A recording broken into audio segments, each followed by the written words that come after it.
Hola, mi nombre es Nicole Navas y este video se titula Aprendiendo Física Atómica y Nuclear. El objetivo es explicar el funcionamiento del material didáctico que he preparado mediante materiales caseros y simples de papelería con el fin de entender algunos conceptos básicos de la física atómica y nuclear. Vamos a empezar.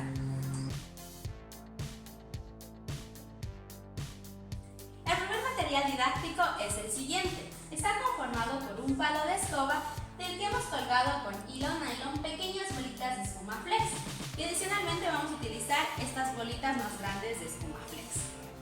Este material nos va a permitir explicar el experimento que realizó Rutherford al bombardear una finísima placa de oro con partículas alfa positivas. Entonces, esta cortina de bolitas de espuma flex va a representar la placa de oro y estas bolitas pequeñas van a representar los electrones. En cambio, estas de mayor masa van a representar las partículas alfa positivas. Entonces, ¿cuál era la hipótesis de Rutherford? Que al bombardear el oro con las partículas alfa, como en ese entonces se creía que la materia estaba conformada únicamente por electrones cuya masa es muy pequeña, y al tener las partículas alfa una masa mayor, se creía que estas iban a atravesar la cortina de electrones sin ningún problema, tal como vamos a ver a continuación. Entonces bombardeamos la cortina y las partículas alfa pasan sin ningún problema por los electrones, aun cuando estos se interpongan en su camino. Pero en realidad, como esta no es la estructura de la materia, eso no fue lo que pasó. Entonces, ¿qué fue realmente lo que pasó? Para ello, hemos añadido en esta cortina de bolitas de espuma flex una más grande. ¿Por qué? Porque en realidad la estructura está compuesta por átomos que tienen un núcleo donde se encuentra condensada la materia. Y esta bolita de espuma flex grande va a representar ese núcleo.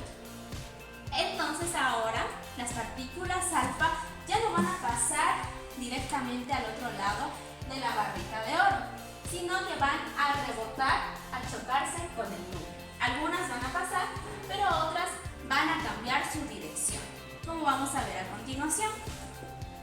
Hay bolitas que pueden pasar fácilmente aunque se encuentren con los electrones, pero hay otras que se van a chocar con el núcleo y van a rebotar. Entonces, este fue el experimento que realizó Rutherford, que al ver que las partículas alfa no atravesaban directamente la placa de oro, sino que algunas rebotaban o se desviaban, dedujo que hay en la materia puntos donde la materia está muy condensada y a eso se llamó núcleos.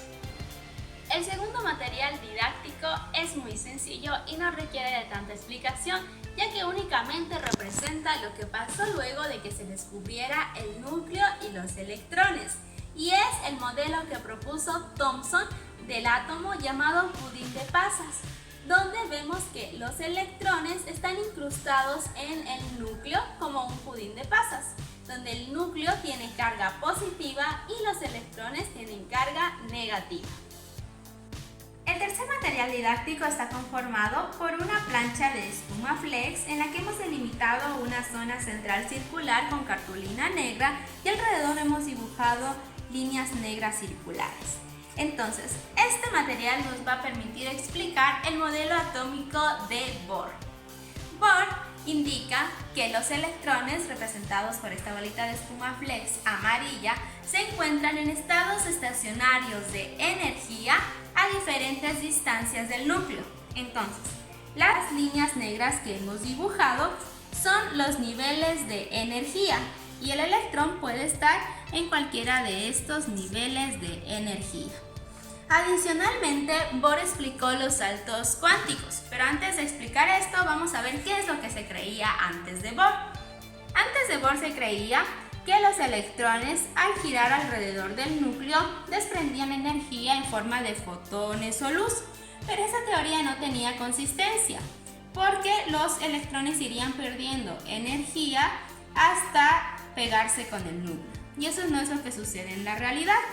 Entonces, Bohr explicó los saltos cuánticos que indican lo siguiente: que los electrones pueden saltar a diferentes niveles de energía. Por ejemplo, aquí está en el nivel 2, puede saltar al nivel 1 o puede saltar al nivel 3.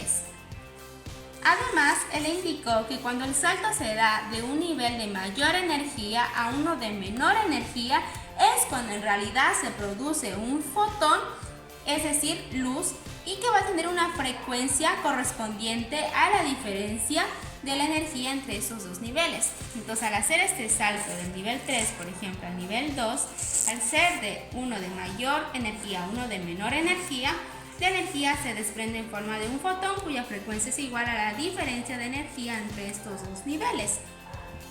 Y este modelo de Bohr también permite explicar el principio de combinación de Ritz, y esto ocurrió también en la realidad, que el modelo de Bohr permite explicar este principio. ¿Y qué nos dice este principio? Ritz vio que en el espectro electromagnético que se produce por estos fotones que se pierden, entonces habían frecuencias que correspondían a la suma de otras dos frecuencias. ¿Y cómo se explica esto? De la siguiente manera.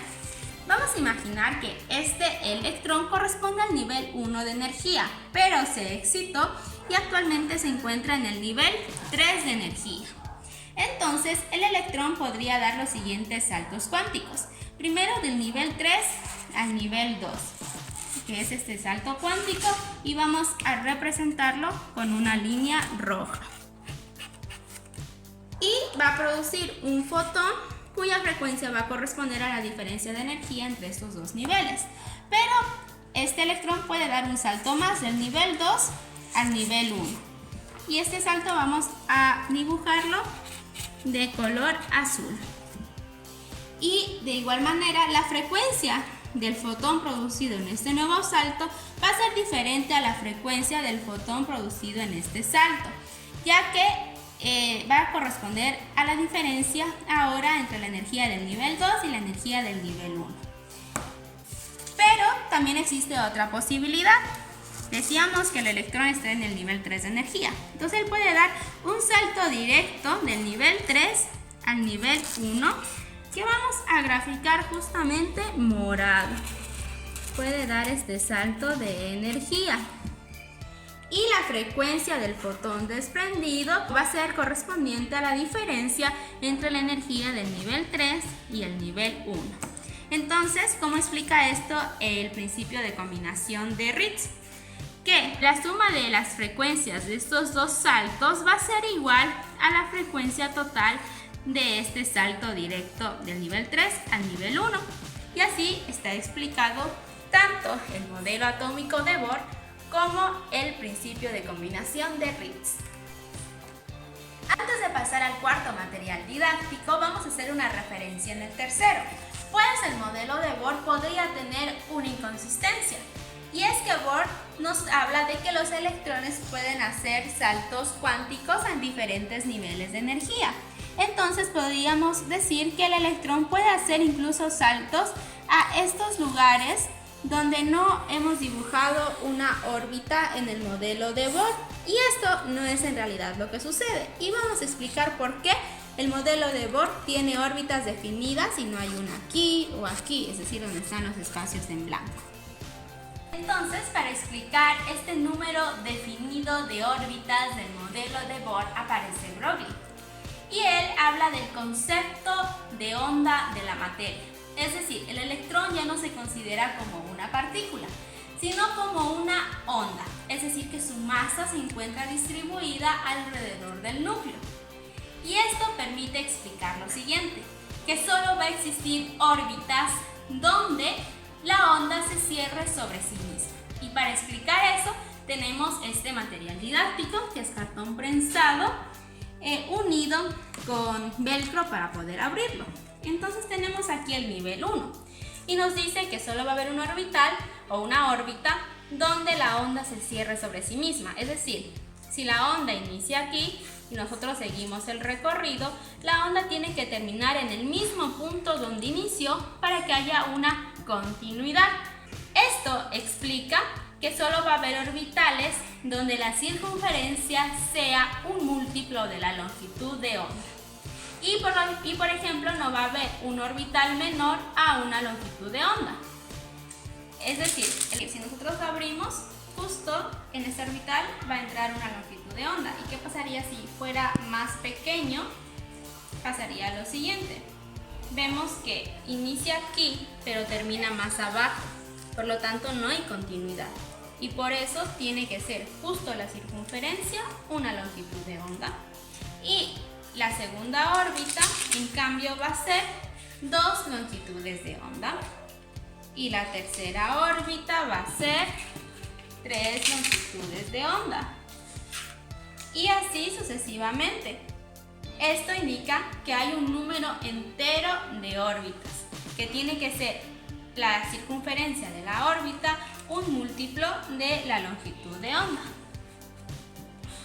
Además, adicionalmente, además de que la onda sea así de arriba hacia abajo, también este concepto de onda nos indica que la onda también es de esta manera, hacia adentro y hacia afuera del núcleo. Y por lo tanto hay un montón de posibilidades de ubicación o posición de un electrón dentro del átomo en un momento determinado. En conclusión, para explicar la física atómica y nuclear de manera didáctica, podemos utilizar materiales muy sencillos que encontramos en la papelería o incluso que podemos tener en nuestro hogar. Lo importante es representar de manera muy grande lo que ocurre microscópicamente.